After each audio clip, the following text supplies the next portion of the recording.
Neno la Mungu linasema naye akaketi kuelekea sanduku la hazina.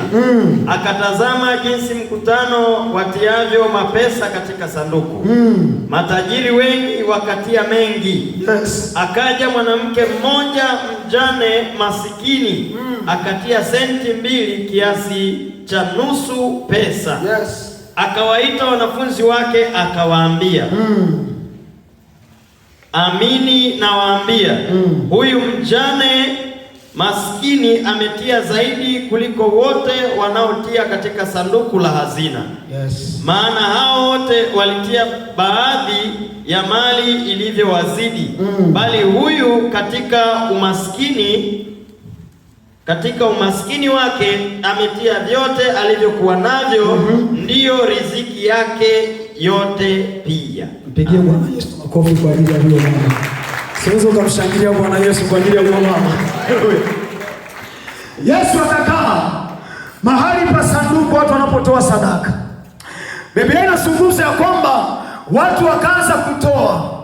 Matajiri wakatoa mapesa mengi. Biblia inatumia pesa mengi. Wanaisha pesa. Watu wakatoa vitu walivyo navyo. Kila mtu akatoa kwa uwezo na jinsi alivyo navyo. Biblia inazungumza ya kwamba matajiri wakatia vitu vingi mle, lakini Yesu akawa anaangalia wanavyotoa. Akasimama kwenye sanduku la sadaka, anaangalia. Biblia inasema ya kwamba akamwona mwanamke mmoja. Sifa ya kwanza ni mjane, maana yake hana mume, amekwisha kufiwa na mumewe. Lakini sifa ya pili Biblia inataja ni mtu masikini. Mungu atusaidie. Na Biblia inaposema mtu maskini, ni maskini kweli. Simeelewa watumishi wa Mungu. Simnajua maana ya poverty. Mtu akiitwa maskini simeelewa maana yake nini? Tunaelewa ni kupungukiwa na nini? Nguo, mavazi, chakula, kila kitu. Tunaelewana?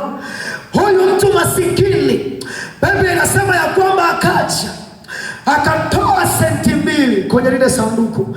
Na Yesu alipokuwa akitazama, akawaangalia makutano. Dr. Luka na wengine wanaandika, wengine wakasema akawaita wanafunzi wake ili apate kuwafundisha. Lakini maandiko mengine yanasema Yesu akazungumza pale katikati ya kanisa, katikati ya kusanyiko, akawaambia, sikilizeni nyie watu wote.